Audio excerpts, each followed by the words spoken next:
Una espléndida semana y vamos ahora a hablar de economía. Ya está en el estudio Arturo Dama. Arturo, buenos días. Hola, Leonardo. Aníbal, muy buenos días. Aníbal, buenos días. ¿Qué tal, Leonardo Arturo? Oigan, bueno, está muy tentador que nos expliquen cómo podría eventualmente Milei prescindir de un banco central, cuánto tiempo lleva estos procesos de dolarización. Sabemos que Ecuador, El Salvador, varios países lo han hecho, Panamá también. Pero bueno, antes les pregunto, porque el dato acaba de salir, la balanza comercial de México sigue siendo impresionante. A pesar de que tenemos un déficit de 10,000 millones, lo que exporta e importa este país. Aníbal, tu primera lectura. Sí, efectivamente, lo que tenemos con las cifras acumuladas en enero-octubre de 23 es un crecimiento de la exportación del 3%, en donde destaca la exportación automotriz, que esta es del 15%. Entonces aquí tenemos una idea de qué es lo que estamos exportando, pero ¿por qué podemos exportar esto?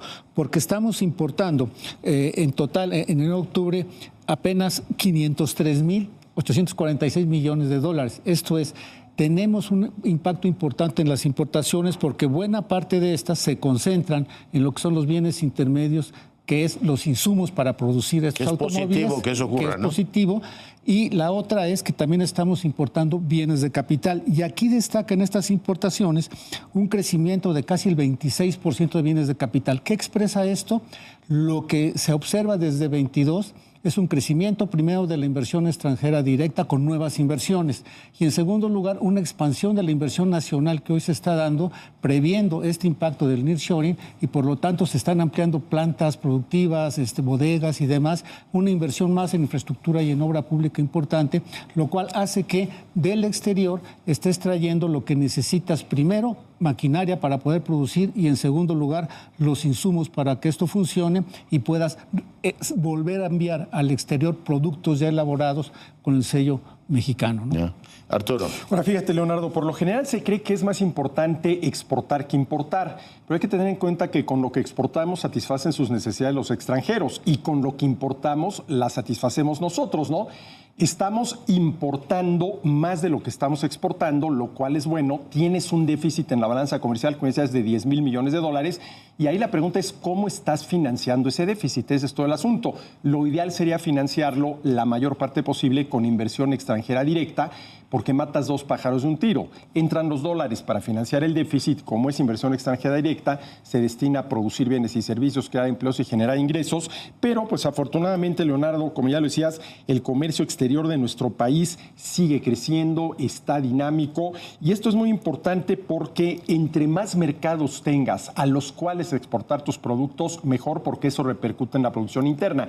Y entre más mercados puedas importar, eso repercute en el bienestar de la población, porque si tú importas un bien en vez de producirlo aquí, pues te está diciendo que el importado lo puedes ofrecer a menor precio y o mayor calidad y o mejor servicio que el producido nacional, y eso repercute en el bienestar de los mexicanos. Y en principio, bueno, pues son sectores en los cuales el gobierno no se debe meter, están vinculados al exterior. Pero pregunta, 45,000 millones de importaciones petroleras. ¿Eso en qué cajón lo ponemos? ¿No están funcionando las refinerías? ¿La soberanía está en riesgo? Digo, hemos oído eso desde el inicio del sexenio. No vamos a importar un barril más. Esos 45,000 millones de dólares, ¿qué hacemos con ellos? ¿Los borramos? Pues mira, de todos modos vas a necesitar estas importaciones petroleras en la medida en que, en primer lugar, el compromiso era que el precio de las gasolinas a mitad de esta administración se iba a ir a la mitad. En 2018 el precio promedio de las gasolinas era de 18 pesos. Hoy deberían de estar a la mitad y vemos que pues están prácticamente en 22 pesos una, 24 la otra y 24 el diésel. O sea, no se ha logrado eso. También se comprometieron a que para finales del año que entra, cero importaciones de gasolina. De bien, ¿cómo que 24? Está en 10. Ah, sí, perdón, vi mal. Oye, y las 45,000 millones, esas son importaciones que no existen. Yo tengo otros esas datos. Tampoco existen. Y quién sabe cómo le hacemos entonces para movernos. Regresamos a la leña y al carbón, porque efectivamente la movilidad de este país depende precisamente ¿Ya por funcionan Dos Bocas y camiones.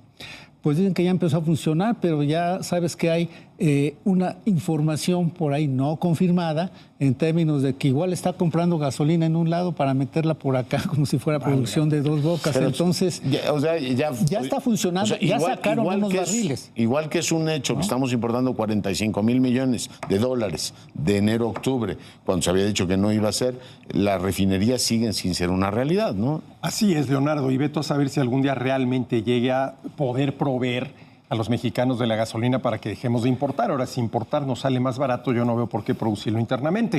Pero mira, Leonardo, más para redondear lo que tú dijiste, enero-octubre, exportaciones petroleras, 28,174 millones de dólares. Exportaciones, importaciones, 45,579. Ahí estamos. Ahí estamos. O sea, tenemos un déficit en la balanza comercial petrolera. Pero otra cuestión que hay que apuntar, que al inicio de la administración se anunció todo un plan nacional de la Secretaría de Energía y de Pemex de rehabilitar todas las refinerías que fueran posibles. Teníamos ahí 6 o 7 refinerías donde se inyectaron recursos precisamente para garantizar este abasto de gasolinas. También compramos una en Estados Unidos, que de todos modos cuando la traigas vas a importar aunque sea nacional de IPAR, ¿no? O sea, tuya. Pero claro, hay una frontera ahí. exactamente, tienes que brincar la frontera y van a hacer importaciones. A menos que reincorporemos Texas a la federación. Pues, fíjate que ahí ya podríamos entonces reincorporar todo y tendríamos más recursos y tendríamos más petróleo que el que tiene con Pemex, ¿no? Entonces, en esta lógica vemos que precisamente ese compromiso de la autosuficiencia energética es muy difícil de que se alcance para el cierre de la administración y hoy nos está costando estos 45,000 millones en el periodo de enero-octubre de importaciones, pero también en que no puedan bajar los precios, que sí impacta directamente a nosotros como consumidores, pero sobre todo porque también es el principal insumo para que se mueva la industria, se transporten mercancías. Si hoy vemos que parte del crecimiento se basa en el crecimiento del comercio, buena parte se mueve por gasolina. Oye, en términos generales, hoy veía el reportaje de Berardo Martínez en el Universal, dice AMLO heredará el rescate de Pemex al siguiente gobierno. O sea, es un gran fracaso, ¿no? La estrategia energética de este gobierno, porque bueno, tienes un Pemex endeudado como nunca, importaciones petroleras a todo lo que da y un discurso político absolutamente contrastante. No importaremos petrolíferos y resulta que no solamente tienes deuda, sino que lo estás importando del exterior. El peor de los mundos, Arturo. Así es, Leonardo. Y fíjate que esto del petróleo nos está saliendo muy caro. Primero porque, bueno, pues la gasolina dista mucho de estar a 10 pesos el litro. Y segundo, bueno, pues estamos siendo utilizados los contribuyentes para, decirlo de alguna manera, subsidiar a Pemex, ¿no? Cuando la idea original era que Pemex, con la explotación del petróleo, nos diera a los mexicanos, pues ahora es a los mexicanos, a los contribuyentes, a quienes nos están obligando a darle a Pemex, ¿no? Y aquí nuevamente la pregunta de fondo es, ¿qué hace el gobierno metido de empresario, Leonardo? Y sobre todo en sectores estratégicos, que sigue siendo estratégico el petróleo como energético, habrá que ver por cuántos años más. Yeah.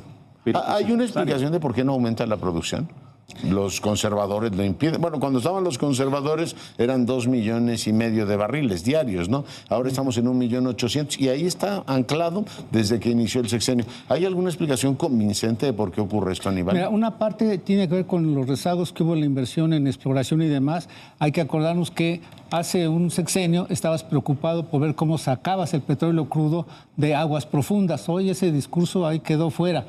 Tampoco tienes la suficiente fuerza de exploración en lo que es en tierra y sobre todo ya no encuentras tan fácilmente ese petróleo ligero. Por otro lado, sí hay que reconocer que vino todo un proceso desde hace muchos años en el cual se dejó de invertir en Pemex y se hizo un cambio fundamental. Arturo tiene razón, cuando eran organismos públicos descentralizados, Pemex y CFE, su función era invertir en ellos para que aportaran al erario y aportaran para el desarrollo. Los convierten en empresas. Pero estas empresas públicas tuvieron dos lastres. Improductivas del Estado. Exactamente, porque traen dos lastres. Uno, que es la creciente descapitalización que han vivido en los últimos años, donde no pudieron reinvertir, aún siendo empresas lo que deberían de haber reinvertido. Y por otro lado, pues hay unos pasivos enormes y compromisos, no solamente de deuda en general, sino sus pasivos laborales. Y hay dos sindicatos que pesan y pesan mucho ahí. Entonces, esos lastres no se los han podido quitar. Bueno, y está el tema de Pemex y está también el tema, hoy hay un artículo de Diana Gante y Azucena Vázquez también diciendo, oiga, CFE tampoco usted de maravilla, ¿no? Traes una presión cada vez mayor y dicen que están aumentando la duración de los apagones. Naturalmente hay toda una polémica sobre el particular, pero las dos empresas energéticas del Estado mexicano se han convertido, Arturo, en una fuente de inquietud y una fuente de problemas para el gobierno federal. Y mira, en la medida en que estas empresas que proveen de energía al resto de las actividades económicas no sean suficientemente productivas y competitivas, traducen esa falta de competitividad al resto de la economía. ¿No? Imagínate que realmente la gasolina pudiera estar a 10 pesos por litro. Eso te da competitividad, eso te ayuda a reducir costos de producción. El tema de la electricidad, ¿no? Que es lo primero que preguntan quienes quieren invertir directamente en México. A ver, ¿cómo está el tema de la electricidad? El suministro de electricidad es confiable, no va a haber apagones, el precio de la electricidad. Entonces, la falta de competitividad de estas dos empresas afectan a la competitividad de la economía en general. Fíjate que lo que me resulta inquietante, y les pido una reflexión casi de profesores, es, tengo la impresión de que todo el mundo sabía que eso iba a ocurrir. O sea, esta idea de volver a empresas del Estado, que yo no sé en qué momento sueñan que funcionaron de maravilla y fueron un elemento que impulsara el desarrollo. Yo recuerdo que han sido particularmente ruinosas en los últimos años, pero ¿de dónde sale, Aníbal, esta idea de que eso puede funcionar? O sea, 6 años para decirte, bueno, pues en realidad tenían razón, no funcionó el asunto. Pero persisten, que somos como el único ser de la creación que se tropieza 2 veces con la misma piedra, ¿no? Efectivamente, digamos, con la responsabilidad que se les asignó, necesitaban una administración honesta y que fuera además muy eficaz, con metas objetivas de resultados, y si no, cambias a la administración, pero nunca hubo esa claridad en términos de metas y objetivos con los que se iban a cumplir. Y la otra es, cada que tenían excedentes, ¿a dónde iban? Pues yo estuve en esa discusión y fue para garantizar que, sobre todo, el equilibrio en las finanzas públicas. ¿Qué pasó con CFE? La administración pasada, CFE generaba excedentes. ¿Y a dónde iban? Se les quitaban a CFE para garantizar el superávit primario. O sea, también esa parte de garantizar el equilibrio fiscal a toda costa, ese superávit de tener más ingresos que gastos, descontando los costos financieros. O sea, el dinerito de CFE lo metías a meterlo tu allá, balance final. y por eso no lo reinvertías. Y con Pemex esa misma historia venía desde antes. Entonces, pues de esa manera, fueran organismos públicos descentralizados o empresas, pues no iba a haber recursos suficientes para apoyar su recapitalización. Y sobre todo, nunca se pensó en hacer algo muy estratégico, combinar a las dos grandes empresas de energía para entrarle ya a energías limpias conjuntamente y tener un conglomerado importante que combinara esta energía tradicional con el desarrollo de energías limpias. Hoy no tenemos ni lo uno ni lo otro. Arturo. Y mira, la idea de fondo está, lo ha dicho López Obrador desde que estaba en campaña, él cree que los sectores estratégicos tienen que estar en las manos exclusivas del Estado. ¿Y cuáles son los sectores estratégicos? Pues entre otras cosas, los que proveen de bienes y servicios al resto de la economía, como es precisamente la industria eléctrica y la industria del petróleo. Ahora, aquí, ¿cuál es uno de los problemas? Lo que decía Aníbal, ¿no? Generan excedentes y no se les deja a las empresas para que los reinviertan. Se van a fortalecer las finanzas públicas. Imagínate, es como si una empresa privada, todas las utilidades que genera, se las cobran vía impuestos para algunos fines fiscales. Pues esa empresa... Y eso lo sabíamos en el 12, ¿cuándo se aprobó la reforma energética? En el 13 o por 12, ahí, 13, y decir que tenían que ser más responsables, incluso habló de la posibilidad de que cotizaran en bolsa, de tal manera que tuvieran su propio gobierno corporativo. Pero bueno, se hizo y ya se demostró que tampoco se pudo por la vía de la reestatificación, o sea, la inyección de esta ideología estatista. Compañeros, pues muchas gracias. Gracias, Leonardo. Buena semana. La semana próxima.